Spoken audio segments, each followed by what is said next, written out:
Happy Friday, Dragons, and welcome back to Inside Ambition. And thanks for joining me on this week's episode of The Main Report, the weekly news rewind so that you don't get left behind. I'm Gabrielle Remo. And on this week's episode, we're going to cover some cool national, local, and Drexel-specific news. So let's dive right in. For our national news story today, let's talk about Denver, Colorado. Very exciting stuff. And no, we're not talking about the state's vivid landscape of mountains, forests, high plains, mesas, canyons, plateaus, rivers, and desert lands. Nor are we talking about the state's world-renowned production of pinto beans, although I might write that into next week's episode. Denver, Colorado actually tested out new police protocol advancement that could save lives and prevent tragedy. According to a 6-month progress report, a program that replaces police officers with a mental health care worker and a paramedic has shown fantastic results. Under the Support Team Assisted Response, the STAR program, police were not dispatched when responding to mental health crises and substance abuse calls, such as incidents involving poverty and the homeless.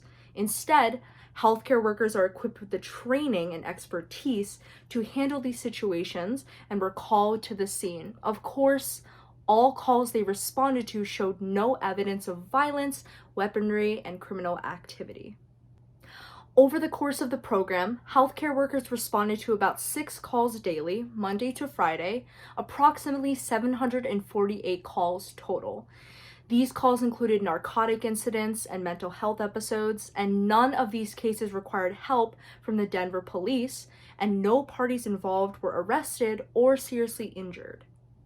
Doing this helps police officers respond to calls that directly involve law enforcement. Most mental health crises are solely a medical issue and should not solely be a police issue. The police should respond to crimes. It protects people in crisis and creates a safer community. Programs like these can help build a path over what has been broken. There is a clear need for reform after how much mistrust has been created between the police and the citizens. The police chief wants to expand the program to all neighborhoods, making it 24/7 rather than just their all-day model that they did during this testing period. San Francisco made a similar stride in October 2020, announcing the police will no longer be called first for nonviolent crises. Removing the police from nonviolent psychiatric and behavioral crisis calls is not light work by any means. Calls like these account for more than a quarter of 911 calls. That number grows much greater when you account for complaints surrounding homelessness. Considering large police departments are shifting practice, many smaller departments may follow suit.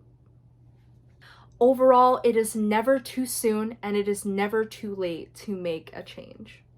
Now for some Philly John. Some good news for small business owners. Pennsylvania Governor Tom Wolf signed new legislation that will pass over $900 million in relief payments to things such as businesses, schools, and individuals requiring rent assistance. The bill was passed this past Friday and was unanimously approved. This money is coming from a mix of federal aid, in addition to funds for state workers and hospitality industries. The aid will be divided by county population, meaning a large percentage will be coming to the Philly metro area.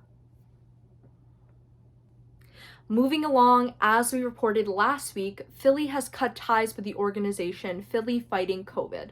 This has led to the city of Philadelphia to start opening their own vaccination centers, 6 of them to be precise. Talk about trying to make up in a big way. Some grocery stores and pharmacies will offer vaccines to older residents as well. This news comes after Philly Mayor Jim Kenney directed the Philly Health Department to open new clinics after the whole Philly Fighting COVID fiasco.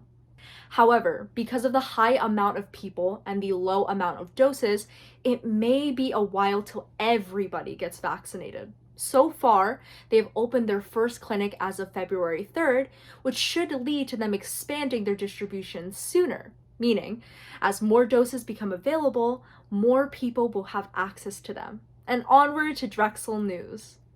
Let's uplift some mutual aid and community organizing happening here right at Drexel.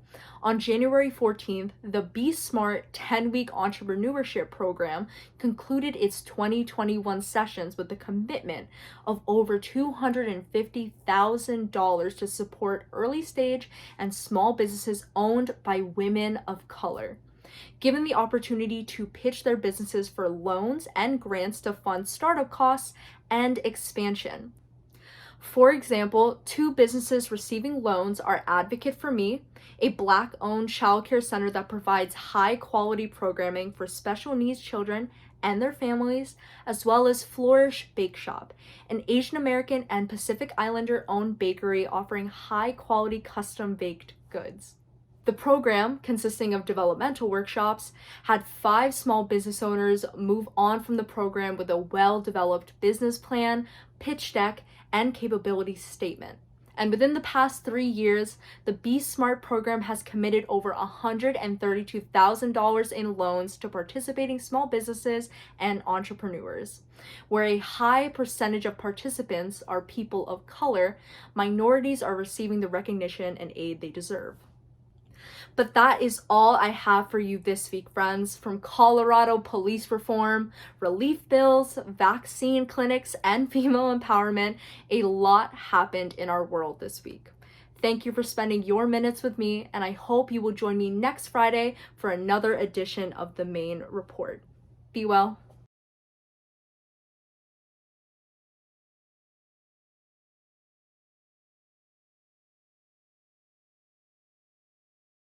Hey there, it's Alex from the future, and I'm here to tell you if you subscribe to our channel right now, COVID-19 will be eradicated from the globe.